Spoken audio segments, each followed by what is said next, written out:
Sub-Zero. Hello, this shall be my review of Mortal Kombat 2021. This is pretty much an adaptation of the video game series, and then you can also say it's a remake of the original movie back from, God, I want to say the 90s. Let's see, I should have it right here. Yep, let's see, from... Yep, I can't find it on the back. So, if you know what year the original is from, let me know down in the comments below. But anyway, this will be a half spoiler-free, half spoiler review. I will give a warning once I start talking about spoilers. But anyway, without further ado, shall we begin?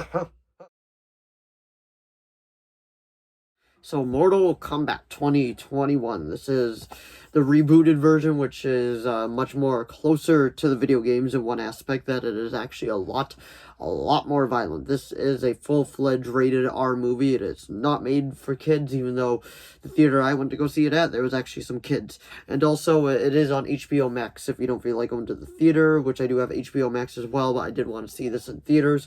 Then I'll probably just end up rewatching it anyway, because it was actually pretty damn enjoyable. But anyway, let's actually get into the non-spoiler part of the review, and then we'll later move on to the spoiler part of the review. But anyway, the things that really stood out for me, and this was actually the first about 10 minutes, was one of the, it was a great fight scene between Scorpion and Sub-Zero. I do have a couple, little quirks with them, which I will get into later on, but it is pretty well done. The fight scenes are amazing, how well the fight scenes are. They just look so good. This, if you take one thing away from this movie, it's the fight scenes. Now, I do consider this a minor spoiler, which I knew this going into it, and I'm happy I knew this going into it, so take it as you will, but I will say this in 5 seconds, just in case you want to stop the video. So pretty much what it was, that the actual tournament that Mortal Kombat is known for actually does not happen in this movie. That was such a big surprise to me. They find the way to do a tournament without actually doing the tournament.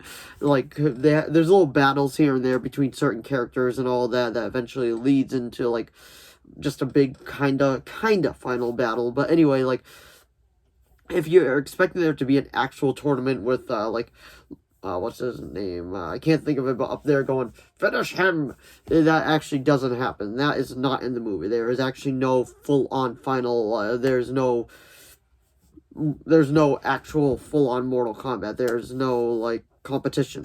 But anyway, that was, just my little quirk with it, which I'm glad I actually knew that going into it. But, some of the things that really stood out in this is, I thought Sonya Blade was pretty cool. She could have had a bit more character development, but it's pretty well done. I heard that this movie had an additional 20 minutes, but they had to cut it because, WB always snipping away movies. But anyway, one of the things that I absolutely loved in this movie was Jax.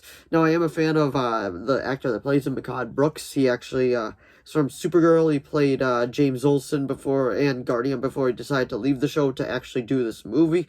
And I gotta say, he and company, he gets Jax very well, from the weak little arms to the full-on cybernetic arms, which that little scene, if you know what I'm talking about, we'll get into that into spoilers. But anyway, with a couple minor problems with it, I thought it was a very fun movie, very fun popcorn flick if you don't take it serious.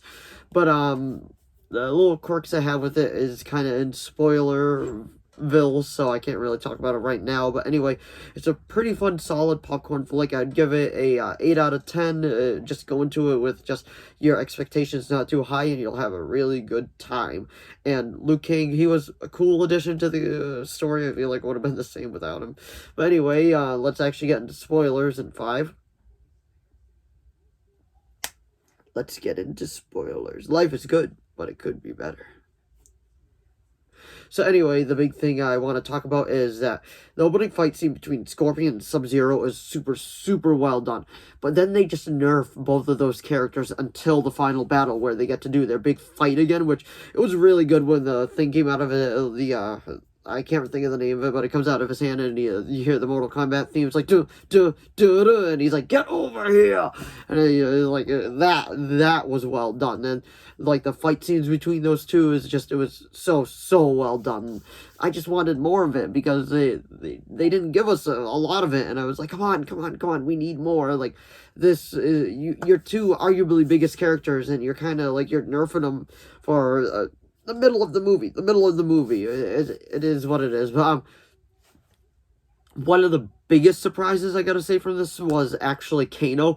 I thought Kano was absolutely great. I thought he was hysterical, and just his lines throughout the movie. Like, the actor that played him did a phenomenal job, and it's too bad that they actually, bigger spoiler alert, that they actually killed him off, because he was so much fun. But I did hear that this will be leading into a full trilogy if it does well enough at the box office, which it obviously is. If you saw the stats, it's making its money back pretty well, and Jax's storyline is pretty well done, with, like, his arms getting frozen, and then get him, like, off like this, and then gets, like, the little, robot arms and all that, and then, like, he gets the big ones, and then he has this fight with the guy that beat the crap out of the shit out of him the first time, and then he just gets his head, and he's, like, just demolishes it. That was this movie is super bloody. Don't let that get past you, but it is so well done when the action scenes are here.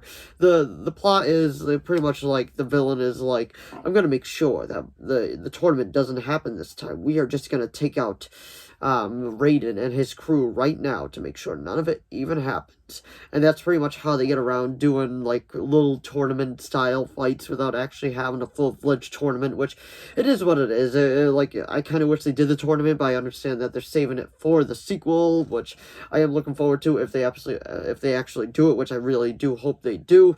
But anyway, that was my review of Mortal Kombat 2021. I do recommend it if you just want a fun popcorn flick, but if you're looking for something Oscar-worthy, it probably isn't here.